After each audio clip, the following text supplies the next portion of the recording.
Hello everyone, আসসালামু আলাইকুম। আজকে দেখাবো আটা দিয়ে কিভাবে দোকানের মতো সিঙ্গারা বানানো যায়।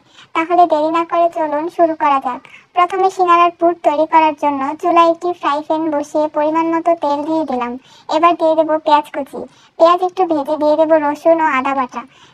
আদা বাটা দিয়ে কিছুক্ষণ নেড়ে নিতে হবে যাতে মশলার কাঁচা ফ্লেভারটা চলে যায়। এবার শুকনো মশলা দেওয়ার আগে একটু পানি দিয়ে নিলাম যাতে মশলা পুড়ে না যায়।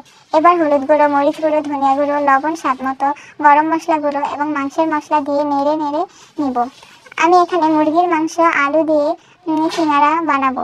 আপনারা চাইলে শুধু আলু দিয়েও বানাতে পারেন। আর দিয়ে দিলাম টুকরো করে রাখা মাংস। মাংস দিয়ে একটু নেড়ে মশলার সাথে ভালোভাবে মিশিয়ে নেব। এবার দিয়ে দিলাম টুকরো করে রাখা আলু। এবার একটু নেড়ে নেড়ে পানি দিয়ে ঢেকে দিলাম। আলু ও মাংস সিদ্ধ হয়ে গেলে পানি শুকিয়ে গেলে নামিয়ে রাখুন। এখন আগে থেকে মেখে রাখা আটার ডো নিয়ে নিচ্ছি। আমি এখানে আটার সাথে স্বাদ মতো লবণ, কালো জিরা, সামান্য তেল ও পরিমাণ মতো পানি দিয়ে মেখে রেখেছিলাম আগে থেকে। আমি এখন সিঙ্গারা তৈরি করে নেব। এর জন্য প্রথমে একটা রুটি বেলে নিচ্ছি।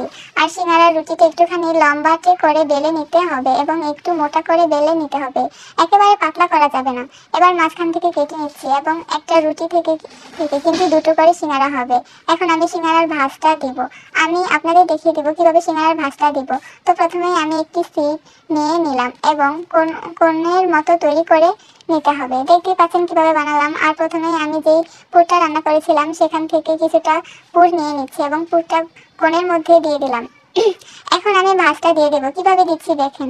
এক সাইড টেনে এনে এভাবে লাগিয়ে দিতে হবে এবং মুখটা সিল করে দিতে হবে। ব্যাস হয়ে গেল ছোট কিউট সিঙ্গারা। এভাবে আমি এখন সবগুলো সিঙ্গারা তৈরি করে নেব। এখন তেলটা যখন গরম হবে তখন সিঙ্গারাগুলো দিয়ে দেব। এক এক ব্যাচ সিঙ্গারা ভাজতে 12 থেকে 15 মিনিট সময় লাগতে পারে এবং চুলার আঁচটা মাঝারি থেকে কম থাকবে। এই তো দেখতে পাচ্ছেন সিঙ্গারার কালার চলে এসেছে। এখন এগুলো তুলে নেব।